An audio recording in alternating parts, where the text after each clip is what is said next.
¡Qué vergüenza!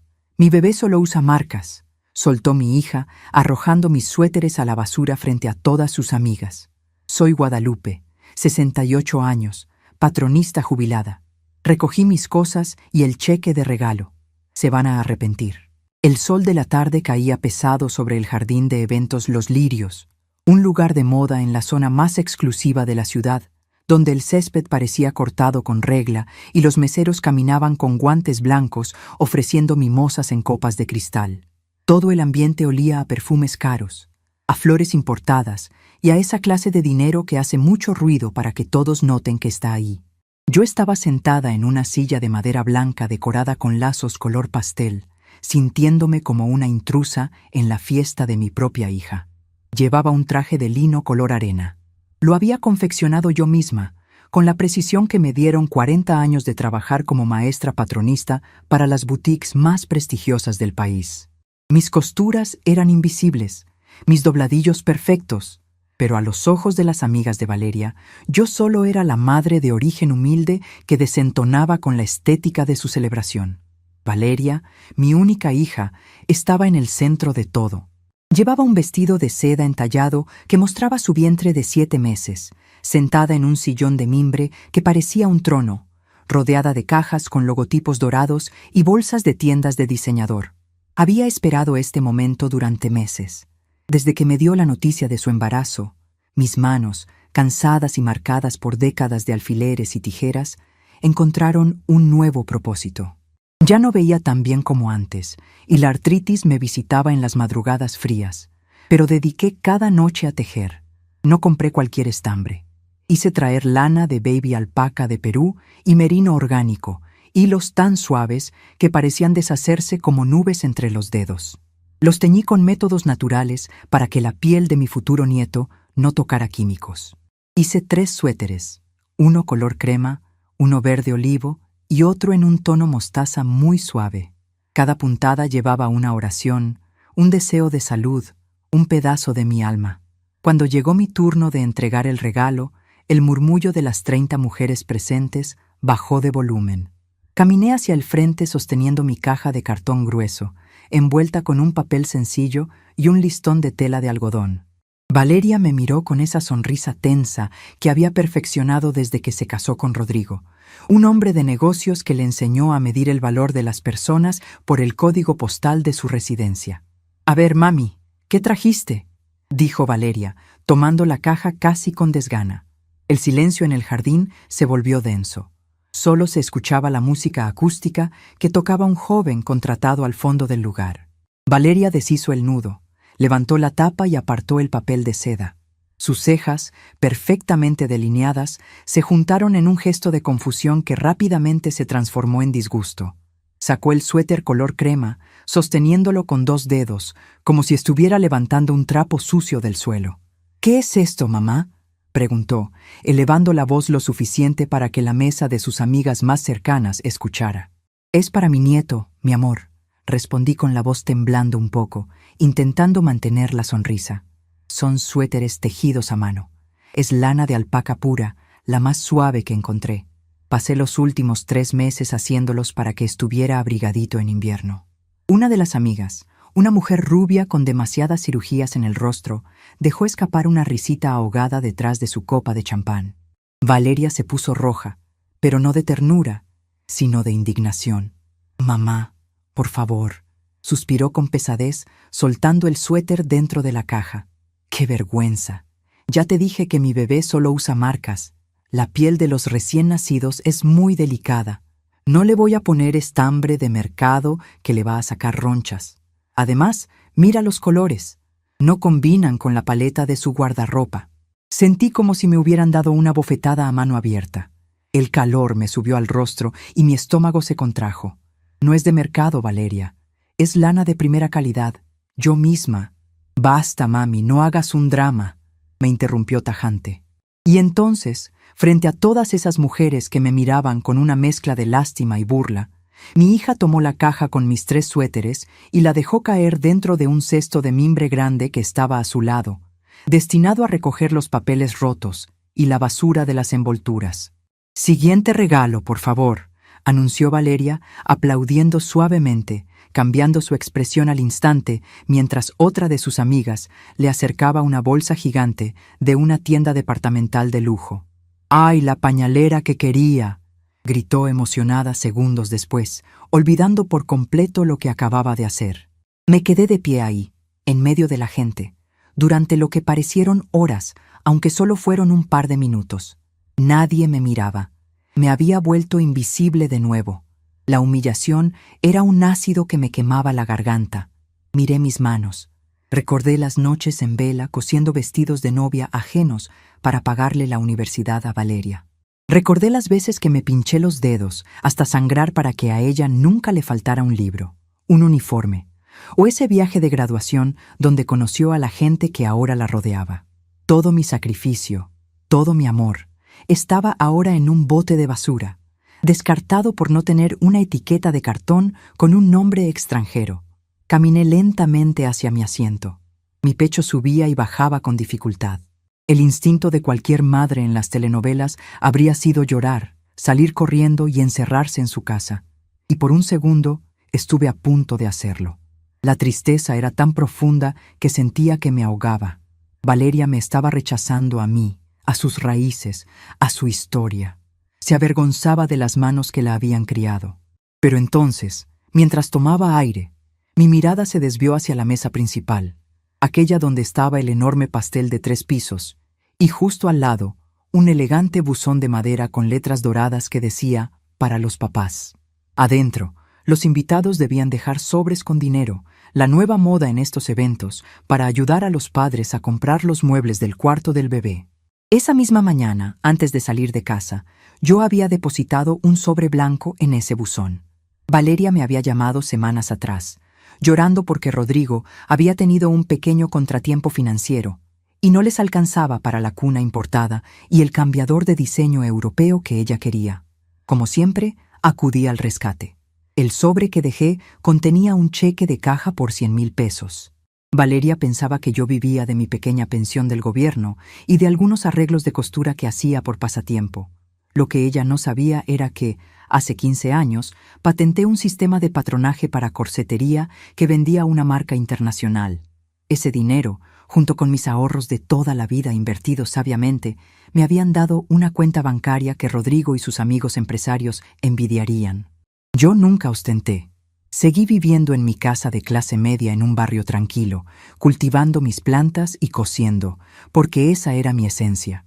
El cheque de 100,000 pesos no me dejaba en la calle, pero era un regalo inmenso, un salvavidas para sus caprichos. Miré el bote de basura, miré el buzón de madera, y algo dentro de mí, algo que había estado dormido bajo capas de amor incondicional y paciencia materna, se rompió para siempre. No me levanté llorando, me levanté con la espalda recta, caminé hacia el frente, ignorando las miradas curiosas. Fui directo al bote de mimbre de la basura. Metí las manos entre los papeles rotos y los moños aplastados y saqué mi caja. Limpié una pelusa imaginaria de la tapa, acomodé los suéteres en su interior y la sostuve firme contra mi pecho. La lana seguía ahí, intacta, valiosa, esperando a alguien que la mereciera. Luego, di 3 pasos hacia la mesa del pastel. Aprovechando que todas las mujeres estaban maravilladas viendo a Valeria sacar un monitor de bebé con cámara de alta definición, deslicé mi mano dentro del buzón de madera. Mis dedos reconocieron de inmediato la textura gruesa del papel de mi sobre, el único que no tenía letras impresas, sino mi caligrafía en el frente. Lo saqué con un movimiento rápido y limpio y lo guardé en el bolsillo interior de mi saco. Nadie se dio cuenta. Nadie me detuvo.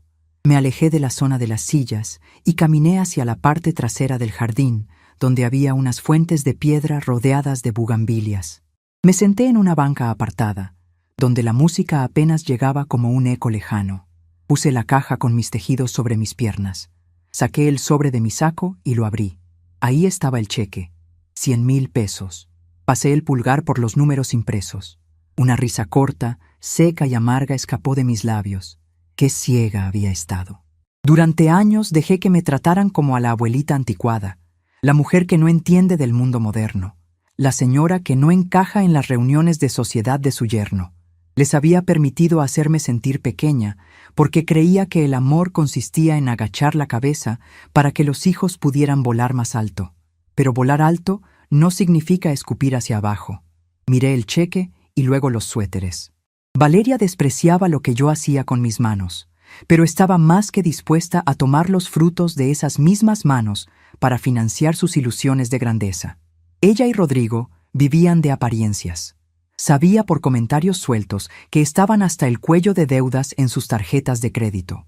El lujoso departamento que alquilaban, los 2 autos del año, las idas a restaurantes de moda, todo era un castillo de naipes sostenido por plástico y deudas.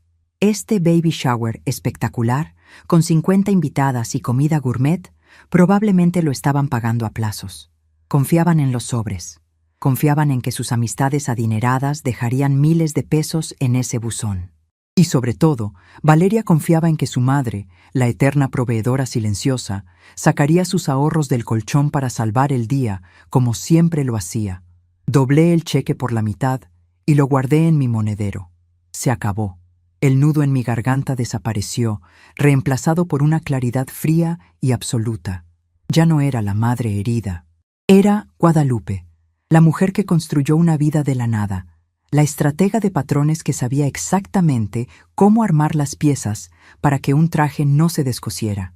Si Valeria quería vivir en un mundo de etiquetas, precios y marcas, entonces tendría que aprender a pagar la entrada a ese mundo por sí misma. Me quedé sentada en la banca de piedra observando la fiesta desde lejos. Veía a mi hija reír de forma exagerada, tomando sorbos de agua mineral en su copa de champán, fingiendo ser parte de una realeza que no existía. Veía a sus amigas, mujeres de sonrisas plásticas y miradas calculadoras, aplaudiendo regalos que mañana olvidarían. Yo sabía algo que Valeria ignoraba. Conocía a esa clase de gente. Trabajé para ellas toda mi vida.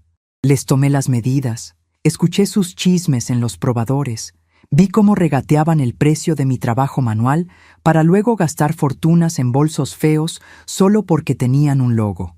Sabía que esas mujeres que hoy la abrazaban y la llamaban amiga del alma eran las primeras en desaparecer cuando el dinero se acababa.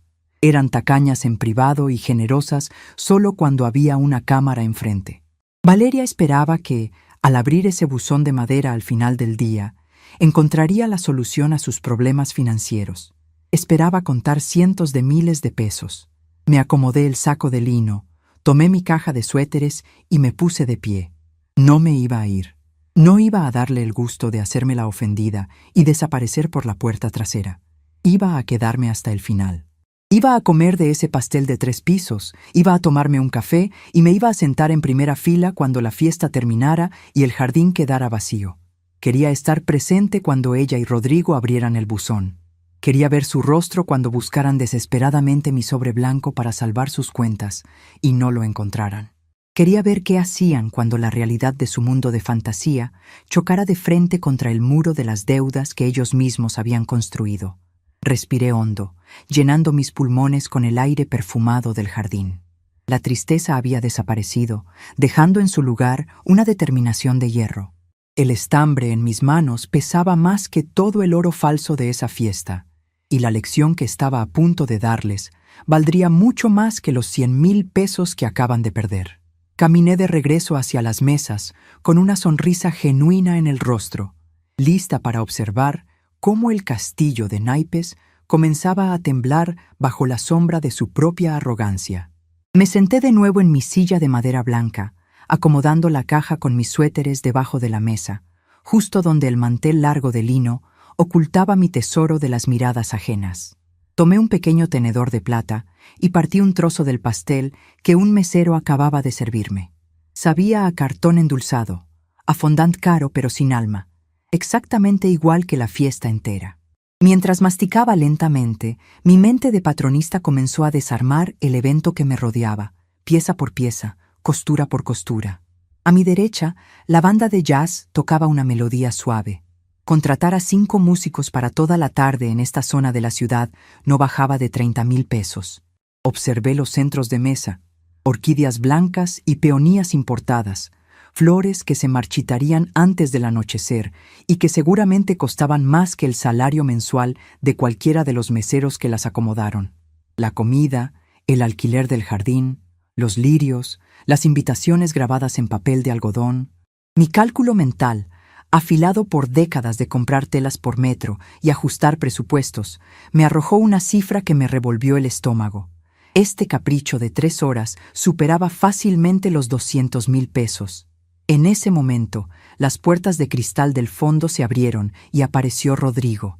Mi yerno caminaba con esa seguridad ensayada de los hombres que leen demasiadas revistas de negocios, pero nunca han sudado para ganar un peso.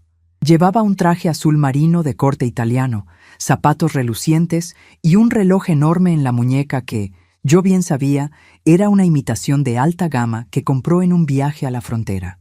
Se acercó a la mesa principal, besó la mejilla de Valeria con exageración para que la fotógrafa capturara el momento y luego comenzó a saludar a las invitadas.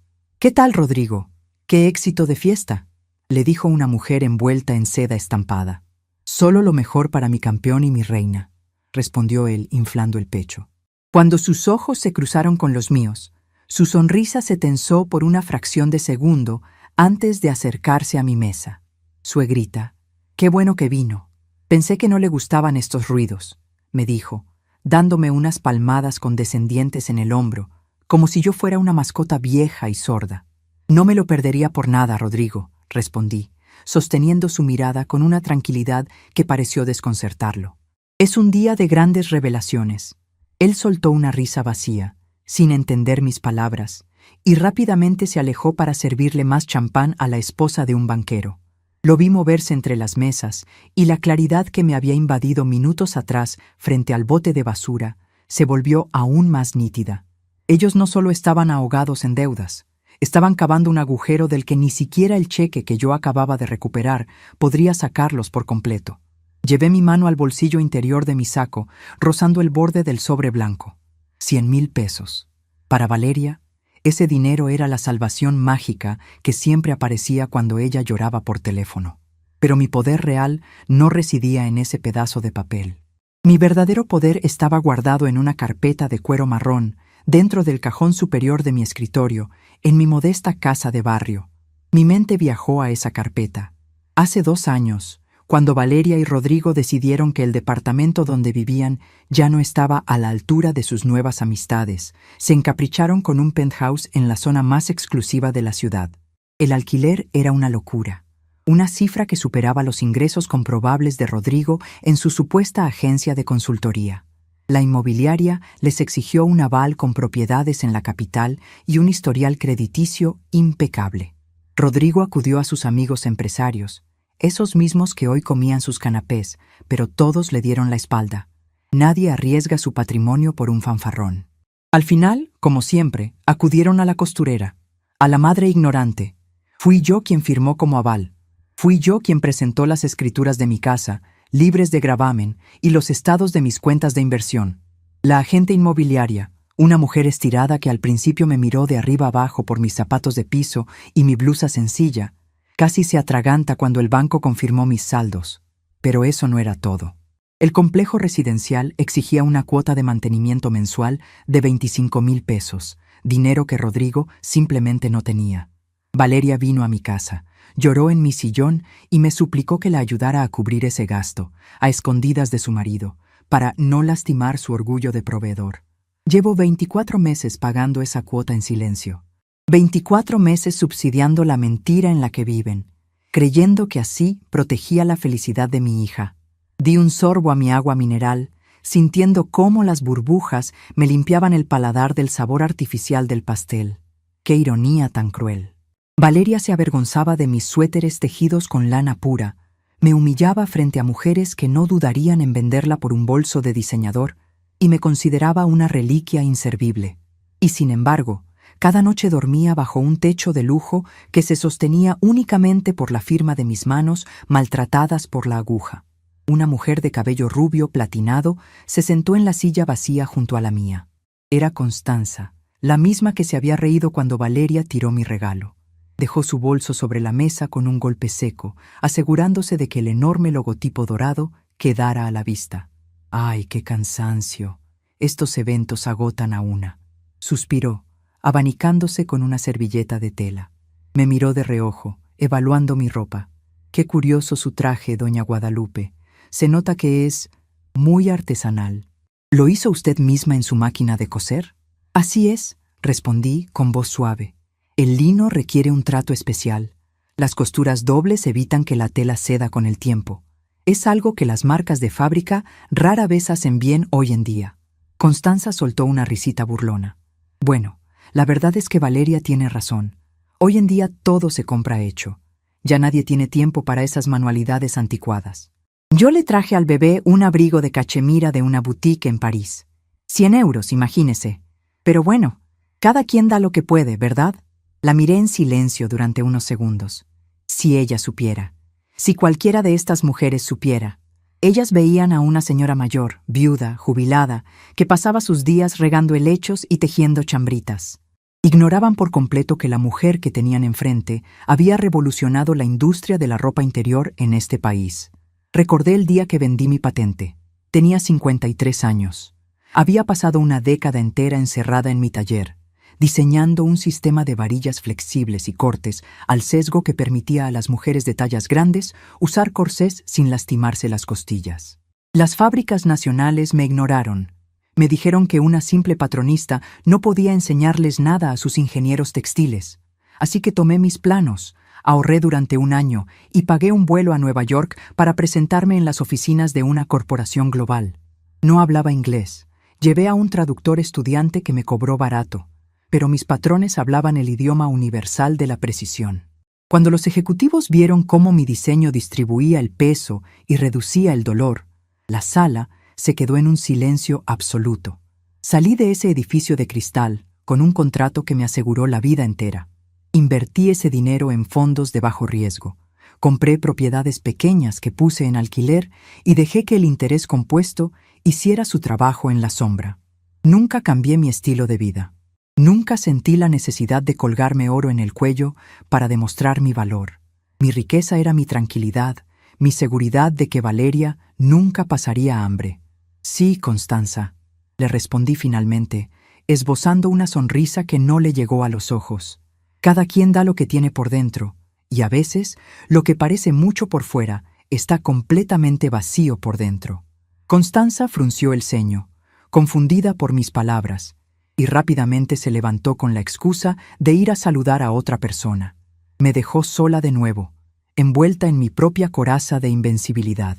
Había pasado 15 años permitiendo que mi propia hija me subestimara. La dejé creer que mi mundo era pequeño, que mis ideas eran obsoletas, que mi forma de amar era un estorbo para su sofisticada vida moderna. El dolor de su rechazo todavía latía en el fondo de mi pecho, una herida fresca que tardaría mucho en sanar. Pero por encima de ese dolor había nacido una estratega fría y calculadora. Mi mente comenzó a trazar el patrón de lo que vendría. Un buen traje no se arma cosiendo a lo loco. Requiere tomar medidas exactas, cortar la tela por donde el hilo corre más fuerte y asegurar los remates para que nada se desfonde antes de tiempo. Con Valeria y Rodrigo, el tejido de su vida estaba a punto de rasgarse, y yo iba a ser quien quitara el alfiler que lo sostenía todo. El plan se formó en mi cabeza con una claridad asombrosa. Paso 1. El buzón. Había recuperado mi cheque, pero necesitaba quedarme para presenciar el impacto inicial. Sabía perfectamente cómo funcionaban estos eventos de sociedad. Los sobres que los invitados dejaban rara vez contenían dinero real. Eran tarjetas de regalo de 500 pesos o tarjetas de felicitación vacías con promesas de «te deposito mañana» que nunca se cumplían. La gente que más aparenta es la que menos gasta en los demás. Valeria confiaba ciegamente en que la suma de esos sobres, más mi generoso salvavidas de siempre, cubriría las deudas que ya los estaban asfixiando. La caída sería estrepitosa. Paso 2. El departamento. La ironía del destino jugaba a mi favor. El contrato de arrendamiento de su penthouse vencía exactamente en 3 semanas. Días atrás, la inmobiliaria me había enviado por mensajería los documentos de renovación para que yo volviera a firmar como aval.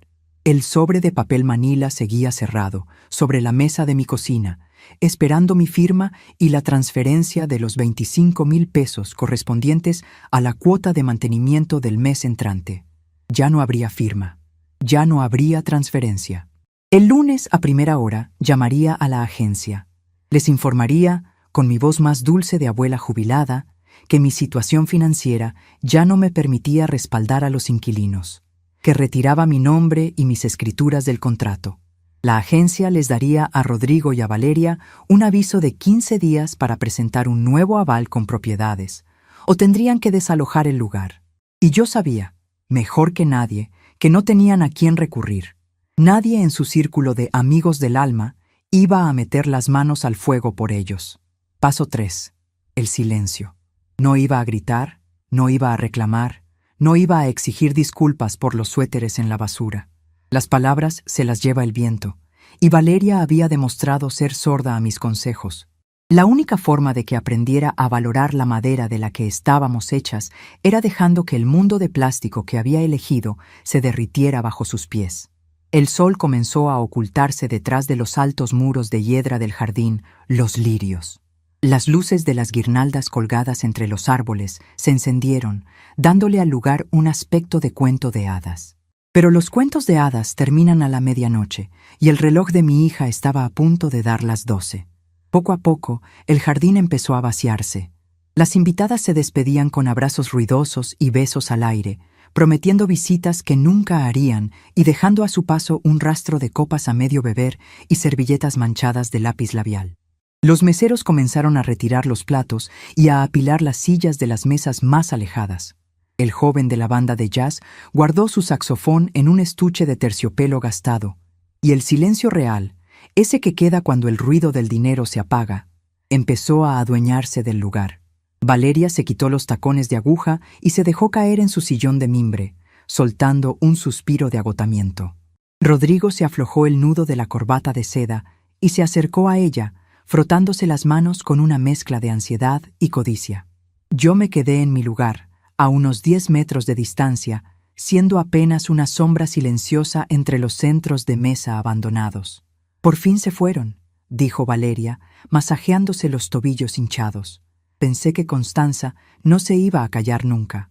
«Fue un éxito, mi amor», le respondió Rodrigo, inclinándose sobre la mesa principal. Sus ojos brillaban con una urgencia que no podía disimular, fijos en el buzón de madera con letras doradas. «A ver, veamos cómo nos fue con las donaciones. Necesitamos transferirle mañana mismo al proveedor de la cuna o nos van a cancelar el pedido». Valeria asintió con una sonrisa confiada. «Tranquilo, amor. Seguro juntamos más de lo que necesitamos. Solo con lo de mi mamá ya tenemos para la cuna, el cambiador y hasta sobra para pagar la tarjeta de crédito de este mes. Ya sabes cómo es ella, siempre nos resuelve todo.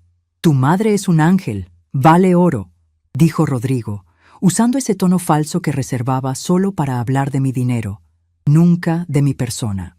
Sacó una pequeña llave de su bolsillo y la introdujo en la cerradura del buzón. El clic metálico resonó en el jardín casi vacío. Yo me incliné ligeramente hacia adelante, apoyando las manos sobre la caja que contenía mis suéteres de alpaca, sintiendo la suavidad de la lana contra mis dedos ásperos. El escenario estaba listo. Las luces iluminaban perfectamente el rostro de mi yerno mientras levantaba la tapa de madera y metía ambas manos para sacar el botín que financiaría su gran mentira. Apreté los labios, manteniendo una expresión de absoluta serenidad, mientras la primera ola de realidad estaba a punto de golpearles la cara. Rodrigo metió las manos en el buzón de madera con la desesperación de un náufrago buscando un salvavidas. Desde mi lugar, a unos 10 metros de distancia, pude ver cómo sacaba un puñado de sobres de distintos colores y tamaños. Los apiló sobre la mesa principal, justo al lado de las cajas vacías de los regalos costosos, y comenzó a abrirlos uno por uno con movimientos rápidos y torpes. Valeria se inclinó hacia adelante, olvidando el dolor de sus tobillos hinchados. Sus ojos seguían cada movimiento de las manos de su esposo. Yo me mantuve inmóvil, abrazando mi caja de cartón con los suéteres de alpaca, disfrutando del espectáculo en primera fila. «Una tarjeta de regalo de 1,000 pesos», murmuró Rodrigo, frunciendo el ceño mientras lanzaba un plástico plateado sobre el mantel. Abrió otro sobre amarillo. Un cupón para un día de spa. ¡Qué estupidez! Necesitamos efectivo. Rasgó un tercer sobre, este de color azul pastel. Deseos de luz y bendiciones para el nuevo heredero. Leyó con una voz cargada de desprecio, arrugando el papel fino y tirándolo a un lado. Nada, ni un solo billete. La sonrisa de Valeria se fue desdibujando, reemplazada por una máscara de pánico mal disimulado. Sigue buscando, mi amor. Tiene que estar el de mi mamá. Es un sobre blanco, grueso. Ella siempre nos salva con estas cosas. Búscalo bien al fondo. Rodrigo volteó el buzón de madera y lo sacudió sobre la mesa. Cayeron un par de sobres más, pequeños y delgados. Los abrió con rabia. Más tarjetas de felicitación vacías. Más promesas huecas de las mismas mujeres que horas antes se abrazaban a mi hija jurándole amistad eterna. El sobre blanco con mi caligrafía, por supuesto, descansaba a salvo en el bolsillo interior de mi saco de lino. Me levanté despacio, acomodé mi ropa y caminé hacia ellos con paso tranquilo. Mis zapatos de piso no hacían ruido sobre el césped recién cortado. Cuando llegué a la mesa, ambos tenían los rostros pálidos, iluminados por las luces de las guirnaldas que colgaban de los árboles. ¿Todo bien, muchachos?, pregunté con un tono de voz suave, casi inocente. Ya me retiro. Fue una tarde muy reveladora. Valeria dio un salto, asustada por mi presencia repentina. Me miró con los ojos muy abiertos, buscando las palabras. Mami, el regalo que trajiste, el sobre para el buzón. Sí lo metiste, ¿verdad? ¿No se te olvidó en la casa? La miré directo a los ojos. Mi expresión era de una calma absoluta. Yo dejé mi regalo más valioso en esta fiesta, Valeria. De eso puedes estar completamente segura. No estaba mintiendo. El regalo más valioso que le había dado ese día no era el cheque de 100,000 pesos, sino la lección de realidad que estaba a punto de aplastarlos. Pero ella, cegada por su propia codicia, interpretó mis palabras como una confirmación de que el dinero había estado allí. ¡Alguien se lo robó!, exclamó Rodrigo, golpeando la mesa con el puño cerrado, haciendo temblar las copas de cristal. Ese mesero flaco que estaba sirviendo el pastel, yo lo vi rondando por aquí. Voy a exigir que revisen las cámaras del jardín. No hagan corajes, hace daño para el bebé, les dije, acomodando la caja de mis tejidos bajo el brazo. Que pasen buenas noches. Y Valeria, abriga bien a mi nieto.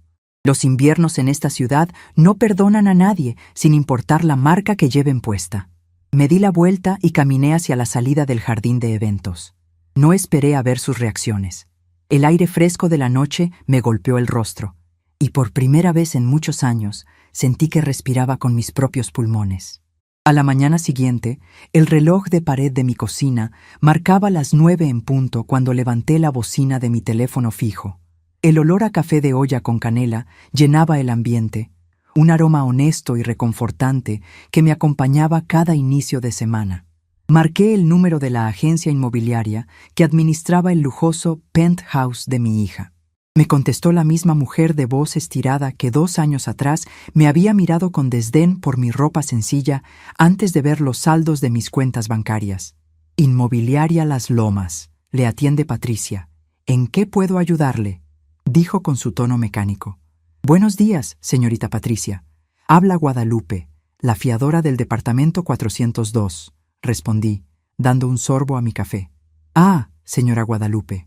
Precisamente estábamos esperando que nos enviara los documentos de renovación del contrato firmados y el comprobante del mantenimiento de este mes.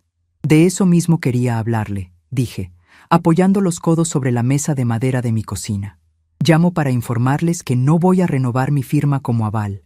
Retiro mi respaldo financiero y mis escrituras del contrato de mis familiares. Y tampoco haré el pago del mantenimiento. A partir de hoy, los señores tendrán que hacerse cargo de sus propias obligaciones. Hubo un silencio largo del otro lado de la línea. Pude imaginar a la mujer parpadeando detrás de su escritorio de cristal, procesando la información. Señora Guadalupe, si usted retira su aval, el contrato estipula que los inquilinos tienen 15 días naturales para presentar una nueva garantía con bienes raíces en la ciudad, o procederemos con el aviso de desalojo inmediato. ¿Está usted consciente de esto? Completamente consciente, señorita. Haga su trabajo y notifíquelos hoy mismo. Que tenga un buen día. Colgué la bocina con una delicadeza que contrastaba con la fuerza de mis acciones. En el mundo del patronaje, cuando una costura está mal hecha desde el principio, de nada sirve ponerle parches por encima. Tienes que tomar las tijeras, descoserlo todo hasta la raíz y dejar que la tela caiga para volver a empezar. Valeria y Rodrigo eran un traje mal armado, sostenido por los alfileres de mi dinero. Acababa de quitar el último alfiler. El teléfono no tardó en sonar. Era el celular, vibrando sobre la barra de la cocina. La pantalla mostraba el rostro sonriente de Valeria en una foto con muchos filtros. Lo dejé sonar hasta que se cortó la llamada. Sonó de nuevo, y otra vez. Al cuarto intento, deslicé el dedo por la pantalla y contesté. «Mami, por Dios, ¿dónde estabas?», gritó Valeria. Se escuchaba agitada, respirando con dificultad.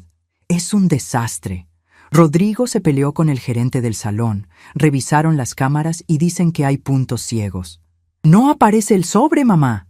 Eran 100,000 pesos. El proveedor de la cuna europea me acaba de mandar un mensaje diciendo que si no deposito antes del mediodía, le venden el mueble a otra clienta». Sostuve el teléfono a unos centímetros de mi oreja para no lastimarme con sus gritos. «¡Qué barbaridad, mijita! ¡Cuánto lo siento! De verdad que la gente ya no tiene escrúpulos». «Mami, yo sé que es un abuso pedirte esto», continuó, bajando el tono de voz a ese ruego infantil que había usado toda su vida para manipularme. «Pero, ¿crees que podrías hacernos otro cheque hoy? Solo como préstamo. En cuanto Rodrigo cobre unas facturas atrasadas de su consultoría, te lo devolvemos, te lo juro». Sonreí ante el teléfono vacío. Las famosas facturas de Rodrigo eran como los fantasmas. Todos hablaban de ellas, pero nadie las había visto jamás. «Ay, hija», respondí, fingiendo una voz cansada, de abuela vulnerable. «Me encantaría, pero este mes mi pensión me llegó muy recortada y tuve que pagar unas medicinas para las rodillas. Ya ves que el estambre del mercado no deja muchas ganancias. No tengo de dónde sacar 100,000 pesos ahorita». «Pero seguramente Rodrigo tiene sus ahorros, ¿verdad? Un hombre de negocios tan exitoso como él no debería tener problemas para cubrir un mueble de bebé». El silencio que siguió fue tan profundo que pude escuchar la respiración temblorosa de mi hija. Era la primera vez en 30 años que le decía que no. La primera vez que la fuente mágica de recursos se secaba frente a sus ojos. «Sí, claro», balbuceó finalmente. Yo hablo con Rodrigo. Gracias, mamá», cortó la llamada. Dejé el teléfono en la mesa y sentí una oleada de satisfacción pura recorriendo mi pecho. Con los años aprendes que el verdadero lujo no hace ruido. El silencio de tener las cuentas claras vale más que cualquier apellido extranjero. Pasaron 3 días. Durante ese tiempo no me quedé de brazos cruzados. Fui a la sucursal principal de mi banco, en el centro de la ciudad. Me senté con mi ejecutivo de cuenta, un hombre trajeado que siempre me trataba con el respeto que merecen los clientes con cuentas de inversión de 8 cifras. Le di instrucciones precisas de bloquear cualquier intento de transferencia externa y cambiar todas mis firmas de seguridad. Conocía a Rodrigo. En su desesperación, no dudaría en intentar falsificar mi letra o usar los datos de mis tarjetas que alguna vez le presté para emergencias. Mis millones, el fruto de mi patente de corsetería, quedaron blindados bajo una muralla de burocracia bancaria. El jueves por la mañana decidí ir al mercado de mi colonia.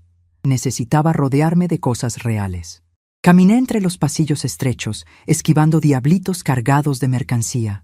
Disfruté el olor penetrante del cilantro fresco, el color rojo brillante de los tomates apilados en pirámides perfectas, y los gritos honestos de los marchantes ofreciendo sus productos a todo pulmón.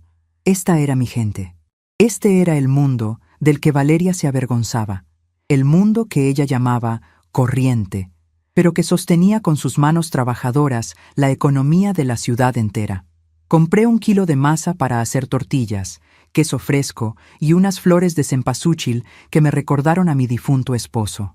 Al regresar a mi casa, modesta pero impecable, con piso de mosaicos limpios y paredes pintadas de blanco, me sentí más poderosa que cualquier mujer envuelta en sedas de París. Me senté en mi sillón favorito, saqué de mi caja el suéter color mostaza que había tejido para mi nieto y repasé las costuras con la yema de los dedos. Estaba perfecto. No le faltaba ni le sobraba un solo punto. Yo era igual. Estaba ejecutando mi plan sin un solo error. Esa misma tarde, el golpe final de la semana aterrizó en la puerta de mi casa. Estaba regando mis helechos en el pequeño patio delantero cuando escuché el motor de un auto frenar de golpe. Era la camioneta de lujo de Rodrigo, esa que pagaba a cuotas asfixiantes. Las puertas se abrieron y bajaron mi hija y mi yerno. La imagen que presentaban era un contraste brutal con la realeza de plástico que habían fingido ser en el baby shower. Rodrigo no llevaba su traje italiano. Vestía una camisa tipo polo arrugada y tenía sombras oscuras bajo los ojos. Valeria caminaba con pesadez, sosteniéndose el vientre, y las raíces oscuras de su cabello delataban que había cancelado su cita semanal en el salón de belleza de lujo. «Mamá, ábrenos, por favor», dijo Valeria, apoyándose en la reja de hierro forjado de mi casa. Su voz estaba al borde del llanto. Dejé la regadera a un lado. Me limpié las manos en mi delantal y les abrí la puerta con calma. «Pasen. Qué milagro que vienen a visitarme a este lado de la ciudad». Los guié hasta el comedor de madera rústica, el mismo comedor donde Valeria había hecho sus tareas de niña mientras yo cosía vestidos de novia hasta la madrugada. Les ofrecí café. Serví el líquido oscuro y humeante en tazas de cerámica gruesa artesanal. El sonido de las cucharas golpeando los bordes resonaba en el silencio tenso de la habitación. Rodrigo fue el primero en romper el hielo, intentando recuperar esa postura de macho proveedor y hombre de negocios que tanto le gustaba usar. Se aclaró la garganta y sacó de su maletín un sobre de papel manila idéntico al que la inmobiliaria me había enviado a mí. «Suegrita, qué gusto verla», empezó, forzando una sonrisa que parecía dolerle. «Venimos porque hubo una confusión terrible. Un malentendido administrativo con la gente ignorante de la Agencia de Bienes Raíces. Nos llamaron ayer diciendo que usted había retirado su firma como nuestro aval. Obviamente les dije que era un error de su sistema, seguro apretaron mal un botón o usted se confundió al hablar con ellos». Empujó el sobre manila a través de la mesa hacia mí, junto con una pluma de tinta negra. «Aquí traigo los papeles de nuevo. Solo necesito que ponga su firmita aquí abajo y que nos haga el favor de transferir los 25,000 del mantenimiento de este mes. Ya ve que con lo del robo en el baby shower nos quedamos un poco cortos de liquidez. Yo se lo repongo la próxima semana sin falta». Miré el sobre manila. Miré la pluma. Luego levanté la vista y miré a Rodrigo. No hice el menor ademán de tocar los documentos. Tomé mi taza de cerámica con ambas manos, sintiendo el calor agradable del barro cocido, y di un sorbo largo y pausado. «No hubo ningún error en el sistema, Rodrigo», dije, con una voz tan firme y nivelada que los hizo parpadear a ambos. Y yo no me confundí en absoluto. Fui muy clara con la señorita Patricia. Retiro mi firma, retiro mis escrituras y retiro mi apoyo financiero para el pago de su mantenimiento. El rostro de Valeria se desfiguró. «¿Qué estás diciendo, mamá?», gritó, poniéndose de pie con dificultad. Las lágrimas brotaron de sus ojos, esta vez lágrimas de verdadero terror, no de berrinche. «Nos dieron 15 días para presentar otro aval con propiedades o nos echan a la calle. Rodrigo no tiene a nadie más. Sus amigos le dieron la espalda. Estoy embarazada de 7 meses. ¿Cómo puedes dejar a tu propio nieto sin un techo?» «Mi nieto no se va a quedar sin techo, Valeria», le respondí sin alterar el volumen de mi voz, manteniéndome sentada. «Esta casa, mi casa, siempre tendrá una habitación para ti y para él. Pero es una casa de barrio. No tiene elevador privado, ni seguridad en la puerta, ni vecinos con apellidos compuestos». Rodrigo se puso rojo de furia. Su máscara de yerno complaciente se cayó a pedazos. «Esto es inaceptable, doña Guadalupe. Usted tiene obligaciones familiares. No puede dejarnos tirados por un capricho de vieja. Soy un empresario. Tengo una imagen que mantener en ese edificio». «Los empresarios de verdad pagan sus propias cuentas, Rodrigo», le contesté, clavando mi mirada en la suya con una intensidad que lo hizo retroceder un paso. «Durante 2 años he pagado el mantenimiento de sus ilusiones de grandeza. He firmado con el patrimonio que me costó una vida entera de trabajo construir, para que ustedes pudieran presumirle a gente que ni siquiera los respeta».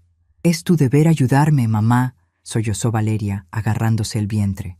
«Mi deber era criarte, darte una carrera y enseñarte valores», repliqué, señalando hacia el cuarto donde guardaba mis cosas. «Y hablando de valores, Hace 3 días, frente a medio centenar de personas, tiraste a la basura el fruto de 3 meses de mi trabajo. Dijiste que mi estambre de mercado le sacaría ronchas a tu bebé. Dijiste que tu hijo solo usa marcas.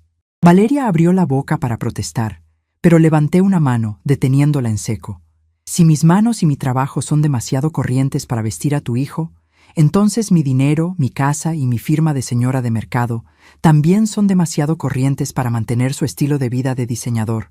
Busquen a alguien de su nivel para que les firme el contrato. Empujé el sobre manila de regreso hacia el lado de Rodrigo. El papel se deslizó por la madera hasta chocar contra su taza de café, derramando unas gotas oscuras sobre los documentos legales. Ellos se quedaron petrificados, mirándome como si de repente me hubiera crecido una segunda cabeza. No entendían qué estaba pasando. La mujer sumisa, la abuela invisible y complaciente que siempre sacaba la billetera para evitar conflictos, había desaparecido. En su lugar, se encontraban frente a una estratega que acababa de cortarles los hilos que los mantenían suspendidos en el aire. Aún no sabían nada de los millones en el banco. Aún creían que solo dependían de la pensión y los ahorros de mi vida de costurera. Pero el terror en sus ojos me confirmó que la semilla de la destrucción ya había germinado. El hilo de su fantasía había comenzado a deshilacharse, y yo era la dueña absoluta de la aguja. Los días que siguieron a aquella visita en mi comedor de madera fueron una clase magistral sobre cómo se derrumba un castillo de naipes cuando le quitas la única carta que lo sostiene. El aviso de desalojo llegó al lujoso penthouse de mi hija exactamente 72 horas después de mi llamada a la inmobiliaria. Un papel blanco, frío y legal, pegado con cinta adhesiva en su puerta de caoba, dándoles 15 días naturales para abandonar la propiedad o enfrentar un lanzamiento por la fuerza pública. El pánico no tardó en instalarse. Las llamadas de Valeria a mi teléfono fijo se volvieron una sinfonía diaria de desesperación. Al principio eran reclamos llenos de rabia, exigiéndome que dejara de hacer berrinches de señora mayor y que asumiera mi responsabilidad como madre. Cuando se dio cuenta de que yo simplemente descolgaba la bocina y la dejaba sobre la mesa de la cocina mientras me ponía a regar mis plantas, el tono cambió. Pasó al llanto descontrolado, a las súplicas, a utilizar el bienestar de mi futuro nieto como moneda de cambio emocional. Pero mi corazón, que durante décadas había sido blando y maleable como la lana que tejía, ahora estaba forrado de una coraza impenetrable. No iba a ceder. Para curar un hueso mal soldado, primero tienes que tener el valor de volver a romperlo. Las consecuencias de su estilo de vida basado en mentiras comenzaron a estallarles en la cara una por una. El proveedor de la famosa cuna europea de diseño canceló el pedido y se quedó con el anticipo por incumplimiento de contrato. Las tarjetas de crédito de Rodrigo, que ya estaban al límite, empezaron a ser rebotadas hasta en los supermercados de lujo donde Valeria solía comprar sus botellas de agua importada. Me enteré por una vecina de mi calle, doña Socorro, que Rodrigo había sido visto en una casa de empeño a unas cuadras de mi barrio. Había intentado vender 3 de los bolsos de diseñador de mi hija. El dueño del local, un hombre que conoce el valor real de las cosas, le ofreció una miseria, explicándole que 2 de esos bolsos eran imitaciones de buena calidad, pero imitaciones al fin, y el tercero era de una temporada tan vieja que ya no valía nada. El mundo de plástico que tanto adoraban les estaba dando la espalda. Constanza y las demás mujeres de sonrisas estiradas que habían bebido champán en el baby shower mágicamente dejaron de contestar los mensajes de Valeria. Cuando ella les pidió un préstamo temporal para cubrir un supuesto bache financiero, todas inventaron viajes repentinos, inversiones bloqueadas o simplemente la ignoraron. La lealtad en esos círculos sociales dura exactamente lo mismo que el saldo en la cuenta bancaria. Acorralado y viendo cómo su imagen de empresario exitoso se desmoronaba, Rodrigo cometió el error más grande y desesperado de su vida. Era martes por la mañana. Yo estaba sentada en la sala de mi casa, leyendo un libro de patrones de costura antiguos, cuando sonó mi teléfono celular. En la pantalla brillaba el nombre de mi ejecutivo de cuenta del banco, el licenciado Montes, un hombre impecable que manejaba mi portafolio de inversiones desde hacía casi una década. Señora Guadalupe, muy buenos días. Lamento molestarla a esta hora. dijo con su voz pausada y profesional. La llamo desde la sucursal principal. Tenemos una situación delicada en mi oficina que requiere su atención inmediata. Dígame, licenciado, ¿ocurrió algo con los fondos?, pregunté, cerrando el libro con calma. No con los fondos directamente, gracias al bloqueo de seguridad que usted activó la semana pasada. Pero su yerno, el señor Rodrigo, está aquí. Llegó hace una hora intentando solicitar un crédito personal de 500,000 pesos, dejando como garantía una de sus cuentas de inversión. Presentó un poder notarial a su nombre. El Departamento de Fraudes detectó de inmediato que el documento fue revocado hace 5 años y que la firma de autorización reciente es cuestionable. Lo tenemos retenido en la oficina de gerencia. Necesito saber si desea que procedamos con una denuncia formal por intento de fraude y falsificación.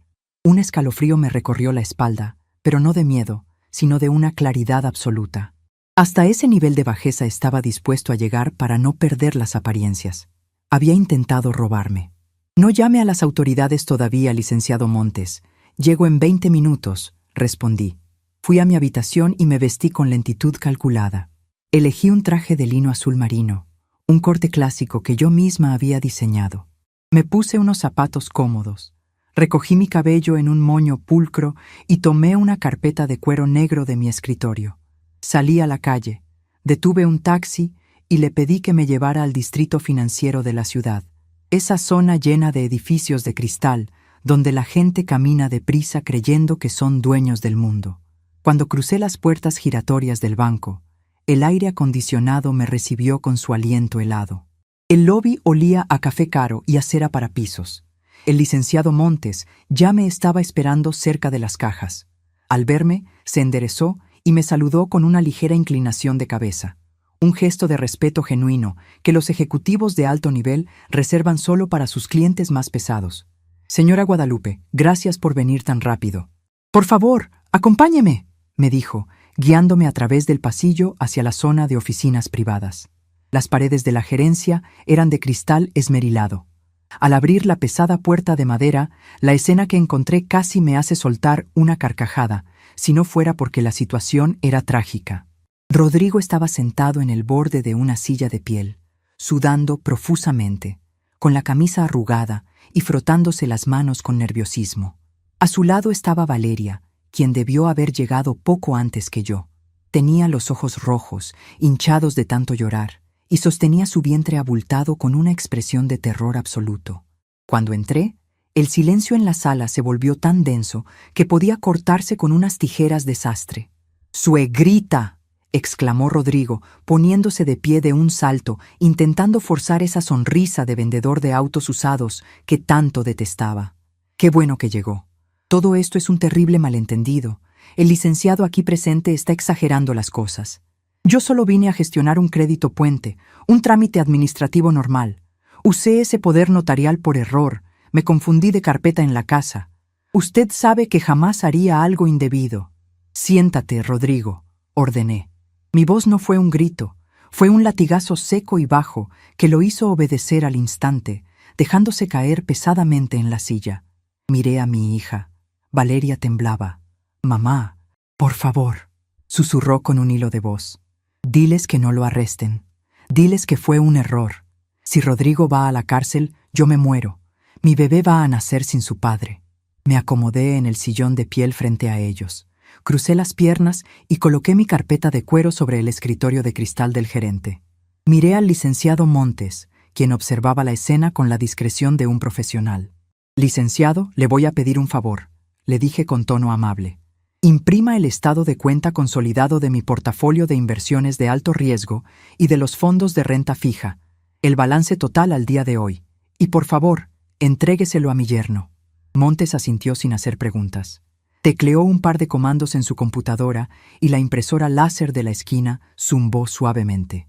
Segundos después, tomó una hoja de papel membretado, la dobló por la mitad y la deslizó sobre el escritorio hasta quedar frente a las manos temblorosas de Rodrigo.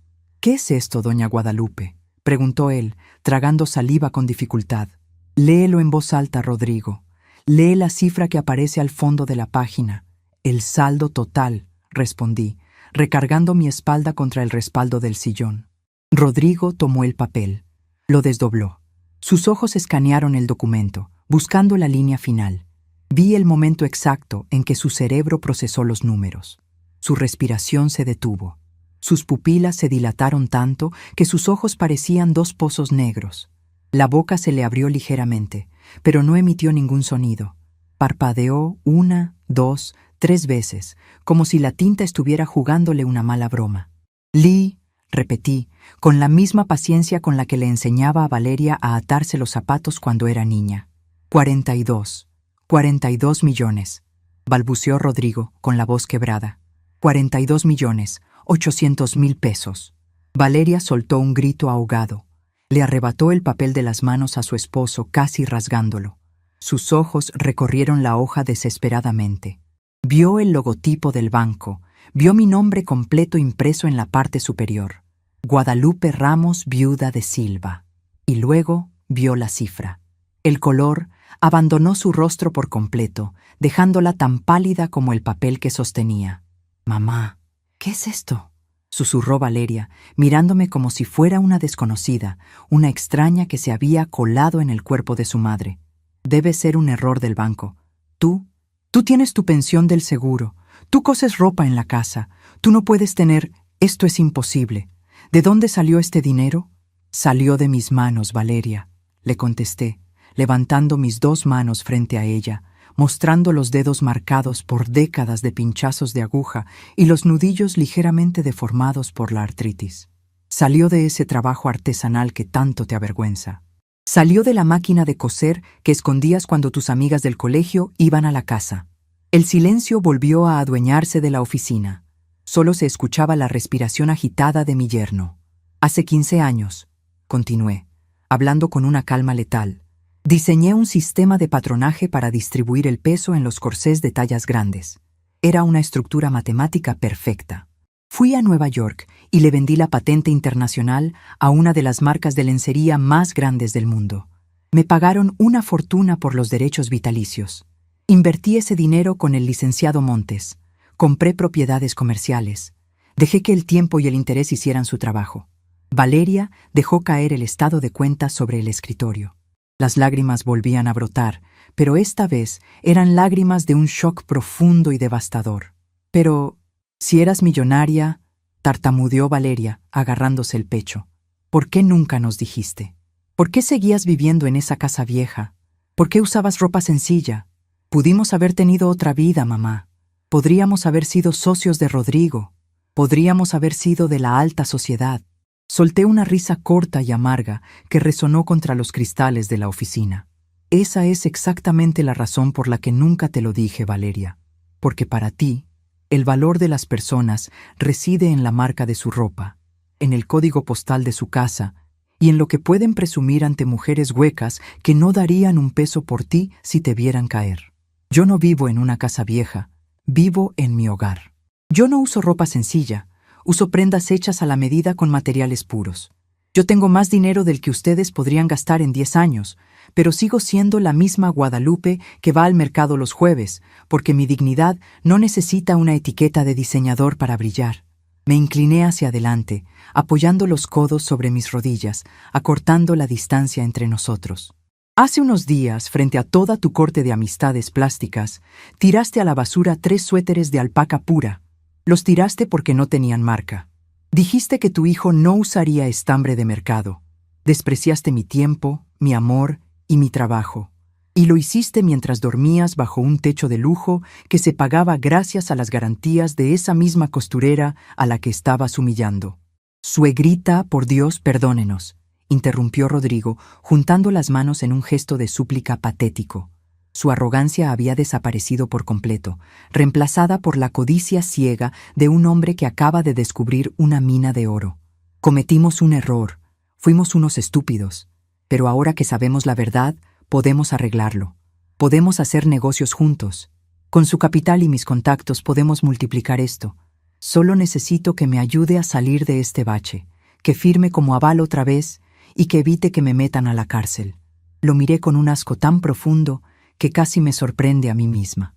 «Tú no eres un empresario, Rodrigo. Eres un parásito con un traje bonito», le dije, sin levantar la voz. Y la única razón por la que hoy vas a salir caminando por esa puerta en lugar de salir esposado es porque mi nieto no tiene la culpa de la miseria moral de sus padres. No voy a permitir que nazca con su padre en prisión. Miré al licenciado Montes. No presentaremos cargos, licenciado. Cierre el reporte de fraude como un error administrativo de firmas. El gerente asintió de inmediato. Como usted ordene, señora Guadalupe. Rodrigo soltó un suspiro de alivio tan fuerte que pareció desinflarse en la silla. Intentó acercarse para tomarme la mano, pero lo detuve con una mirada afilada. No cantes, Victoria, le advertí.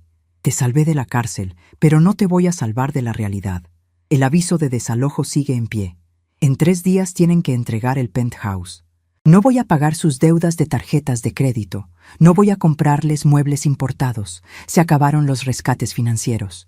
Valeria comenzó a sollozar, un llanto desgarrador, infantil, dándose cuenta de que el cajero automático infinito se había cerrado para siempre, justo frente a sus narices.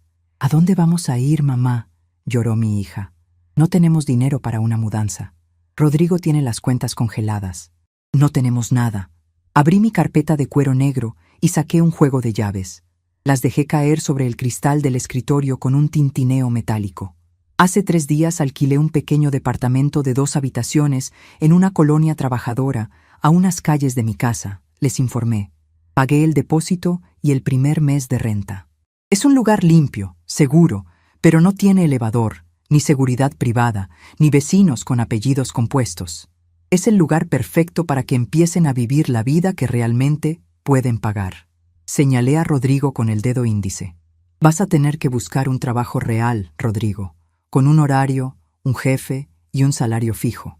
Vas a tener que vender esa camioneta que no puedes mantener y aprender a usar el transporte público. Y tú, Valeria, vas a tener que aprender a cocinar, a limpiar tu propia casa y a entender que el amor de una madre no se mide en cheques de 100,000 pesos. No puedes hacernos esto, murmuró Valeria, escondiendo el rostro entre las manos. Me muero de vergüenza. ¿Qué van a decir mis amigas? Tus amigas ya se olvidaron de ti, mijita. Aterriza de una vez, le respondí con firmeza, levantándome de la silla. Tomé mi carpeta y me acomodé el saco de lino. Las llaves están ahí. Pueden tomarlas o pueden irse a dormir a la calle. La decisión es suya. Caminé hacia la puerta de la oficina. Antes de salir, me detuve y los miré por encima del hombro. Eran la viva imagen de la derrota. 2 personas que habían construido su identidad sobre la superficialidad, ahora aplastados por el peso aplastante de la verdad. Por cierto, Valeria, dije, con una voz suave pero implacable, los suéteres que rescaté de la basura los regalé ayer en el mercado a una mujer que acaba de tener gemelos y que sabe apreciar el calor de la lana pura. Así que, cuando nazca mi nieto, asegúrate de abrigarlo bien con todas esas marcas de lujo que tanto defiendes. Espero que el logotipo dorado lo proteja del frío. No esperé su respuesta. Abrí la puerta y salí de la oficina, caminando con la frente en alto a través del lobby de mármol, sintiendo cómo el peso de 15 años de sumisión se quedaba atrás, atrapado en esa habitación de cristal. El castillo de naipes había colapsado por completo, y ahora me tocaba a mí barrer los escombros para construir algo real. El aroma a tierra mojada y a café recién colado inundó mi cocina esa mañana de martes, devolviéndome a la paz que tanto me había costado recuperar. Han pasado 3 meses desde aquella tarde en la oficina de cristal del banco, el día en que el castillo de naipes de mi hija y mi yerno se derrumbó por completo. Me serví una taza humeante y salí al pequeño patio de mi casa para regar mis helechos. El agua caía sobre las hojas verdes con un sonido suave, rítmico, casi como el tic-tac de una máquina de coser bien aceitada. Respiré profundo. El aire de mi barrio obrero, con sus ruidos de camiones repartidores y perros ladrando a lo lejos, me pareció el perfume más exquisito del mundo. Mi vida no cambió en lo absoluto, al menos no por fuera. Sigo usando mis vestidos de lino confeccionados a la medida, sigo barriendo mi propia banqueta y sigo comprando la verdura en el puesto de Doña Socorro. La fortuna de 42 millones de pesos sigue ahí, creciendo en silencio, resguardada por las murallas invisibles del interés compuesto y la burocracia bancaria. Pero por dentro, la transformación fue absoluta. Ya no soy la sombra complaciente que agachaba la cabeza para no incomodar. Recuperé mi voz, mi lugar y, sobre todo, el respeto por mis propias manos.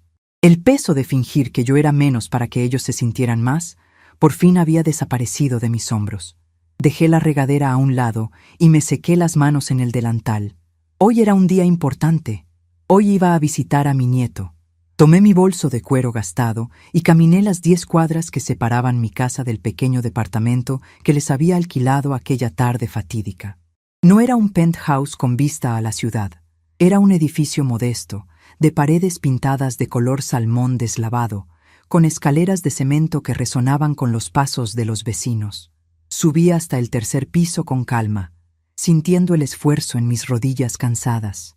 Al llegar a la puerta de metal, toqué 2 veces. Tardaron 1 minuto en abrir. Cuando la puerta cedió, apareció Valeria. La imagen de mi hija era el testimonio vivo de la caída libre. Llevaba el cabello recogido en un moño desordenado, sin rastro de los costosos tratamientos de salón. Vestía un pantalón de algodón suelto y una camiseta manchada de leche en el hombro. Sus manos, que antes lucían manicuras francesas impecables, ahora estaban resecas por el detergente barato de los platos. Pero había algo nuevo en sus ojos. Una luz distinta. El brillo opaco de la superficialidad había sido reemplazado por la mirada alerta y cansada de una madre real. «Pasa, mamá. Qué bueno que viniste», me dijo con una voz suave, haciéndose a un lado para dejarme entrar. El departamento olía a jabón de lavandería y a sopa de fideos hirviendo en la estufa. No había muebles de diseñador. La sala estaba ocupada por un sillón de segunda mano que compraron en un mercado de pulgas y una televisión pequeña.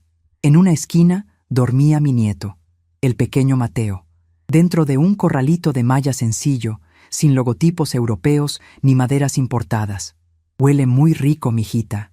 «¿Estás cocinando?», pregunté, acercándome para dejar mi bolso sobre la mesa del comedor, una mesa de plástico duro cubierta con un mantel de tela a cuadros.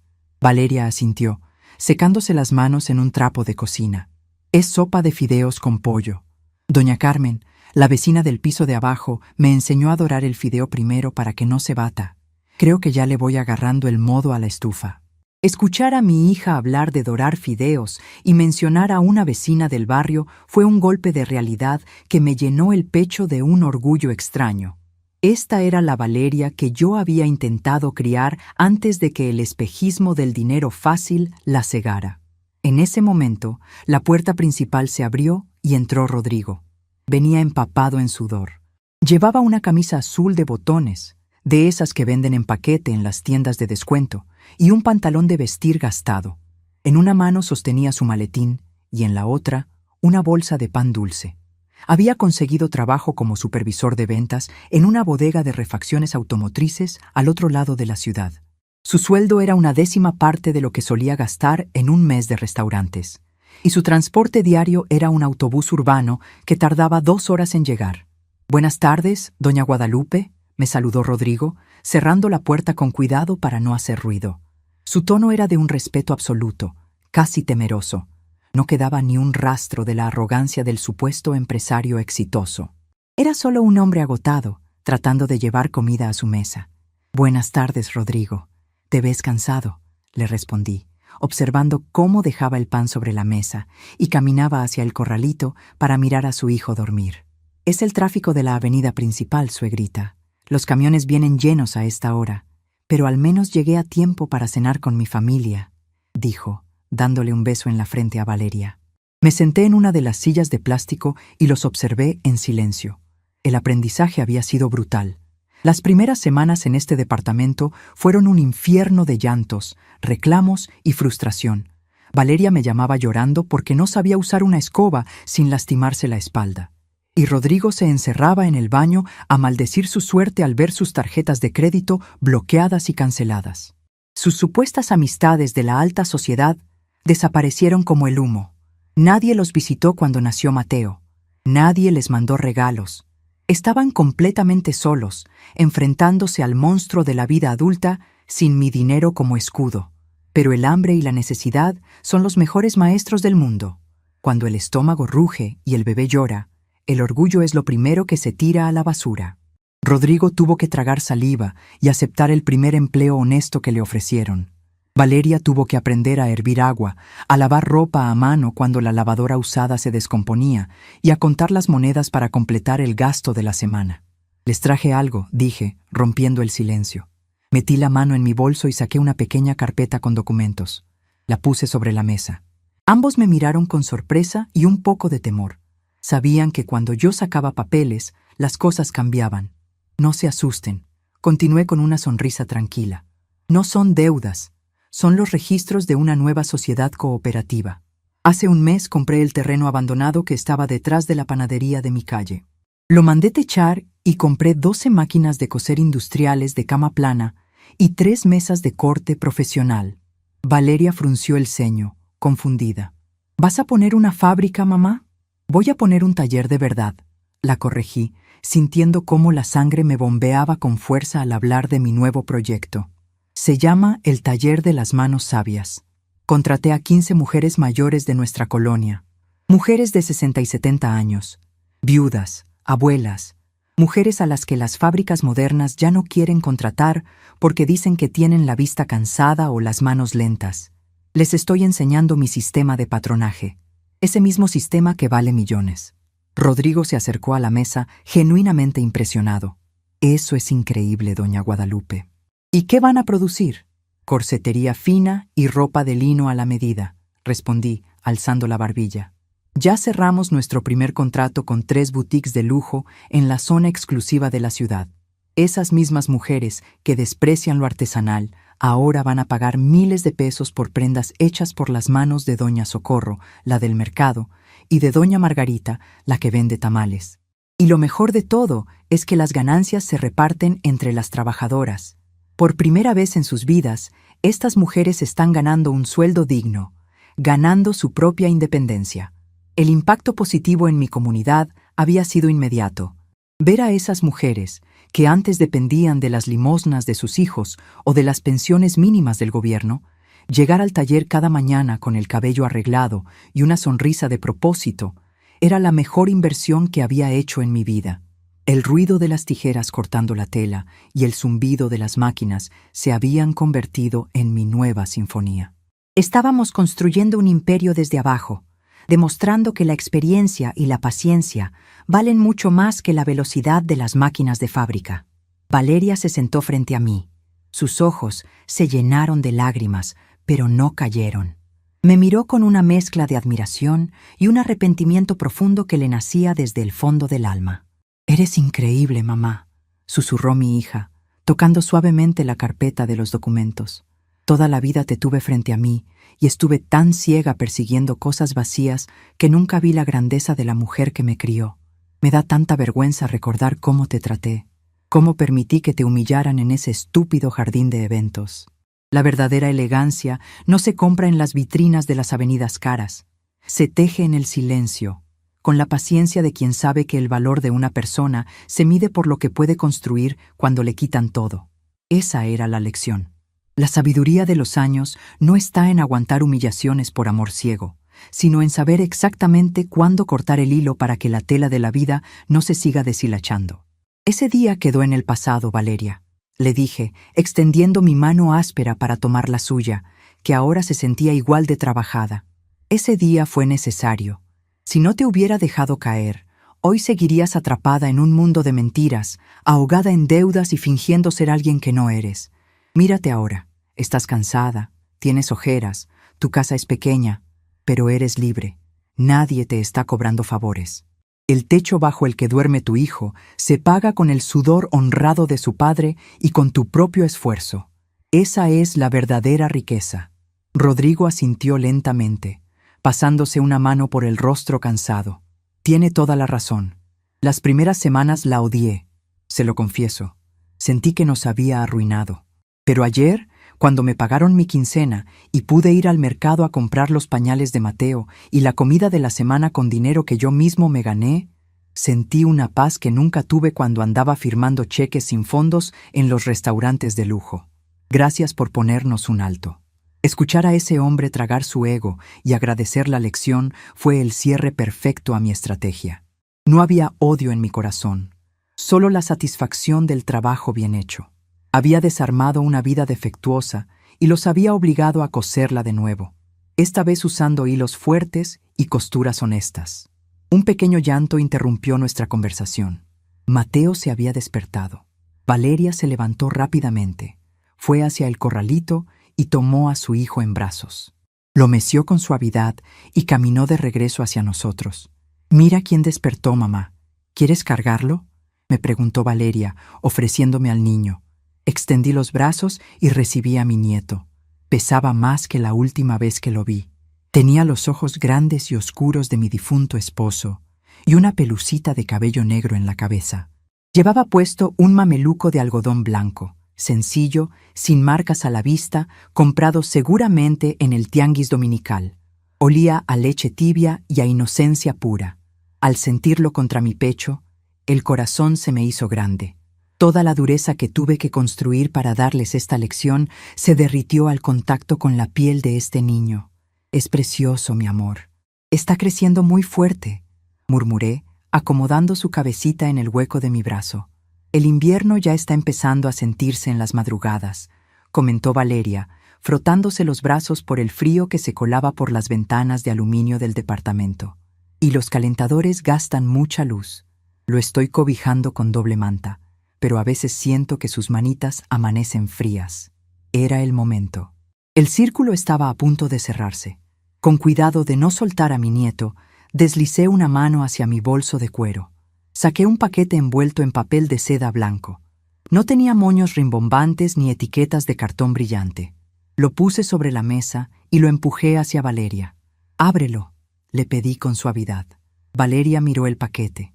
Sus manos temblaron un poco al deshacer los dobleces del papel de seda.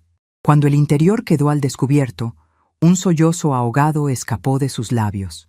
Ahí, perfectamente doblado, descansaba un pequeño suéter tejido a mano. Era de color mostaza brillante. Estaba hecho con la misma lana de baby alpaca pura que yo había mandado traer de Perú meses atrás. Las puntadas eran exactas, simétricas, llenas del amor y la paciencia que solo una abuela puede inyectar en cada vuelta de la aguja. No era el mismo que ella había tirado a la basura. Ese ya abrigaba a otro niño. Este lo había tejido en las madrugadas solitarias de la última semana, sabiendo que el verdadero frío estaba por llegar. Valeria tomó el suéter con ambas manos, levantándolo como si fuera la pieza de cristal más frágil y valiosa del universo. Las lágrimas finalmente se desbordaron por sus mejillas, cayendo silenciosas sobre la lana suave. Se lo llevó al rostro, sintiendo la textura pura contra su piel, y lloró. Lloró por el tiempo perdido, por las ofensas pasadas y por el perdón absoluto que esa prenda representaba. «Mamá», logró articular entre sollozos, cayendo de rodillas junto a mi silla, abrazándose a mis piernas mientras yo sostenía a su hijo. «Perdóname, perdóname por ser tan tonta. Es hermoso, es lo más hermoso que he visto en mi vida». Acaricié el cabello desordenado de mi hija con mi mano libre, sintiendo la aspereza de mis nudillos contra su cabeza. «Ya estás perdonada, mi niña. Siempre lo estuviste. Anda, levántate y pónselo a tu hijo, que no quiero que mi nieto pase frío». Rodrigo se acercó, le ayudó a Valeria a ponerse de pie y juntos vistieron al pequeño Mateo. El suéter color mostaza le quedaba perfecto. El niño sonrió, sintiendo la calidez inmediata de la lana pura envolviendo su cuerpecito. No había logotipos en el pecho, no había etiquetas extranjeras en el cuello. Solo había abrigo real, protección verdadera, el tipo de amor que no necesita gritar para demostrar su valor. Me quedé a cenar con ellos esa noche. Comimos la sopa de fideos dorados con pollo que Valeria había preparado, servida en platos de loza barata. El pan dulce lo partimos con las manos. Nos reímos de las anécdotas del nuevo trabajo de Rodrigo y les conté sobre las ocurrencias de las mujeres mayores en el taller de costura. En esa pequeña mesa de plástico, bajo la luz amarillenta de un foco ahorrador, encontré la riqueza más inmensa de mis 68 años de vida. Algún día, cuando yo ya no esté para regar mis helechos, Valeria y Mateo heredarán los 42 millones de pesos, las propiedades comerciales y los derechos de mis patentes. Pero para cuando ese día llegue, El dinero ya no será un veneno que los destruya, sino una herramienta en las manos de una familia que aprendió a ganarse el pan con el sudor de su frente. Me despedí de ellos en la puerta. Valeria me dio un abrazo fuerte, prolongado, de esos que curan cualquier fractura del alma. Rodrigo me estrechó la mano con firmeza, mirándome directo a los ojos con la lealtad de un soldado agradecido. Caminé de regreso a mi casa bajo el cielo despejado de la noche. El viento soplaba frío, pero yo sentía un calor reconfortante en el pecho. El barrio dormía, ajeno a la revolución silenciosa que había ocurrido entre sus calles. Metí las manos en los bolsillos de mi saco de lino, toqué mis dedos marcados por las agujas y sonreí. La vida es como un inmenso trozo de tela cruda. A veces hay que descoser todo lo que parece perfecto para descubrir que la verdadera obra maestra siempre se construye desde las cicatrices más profundas.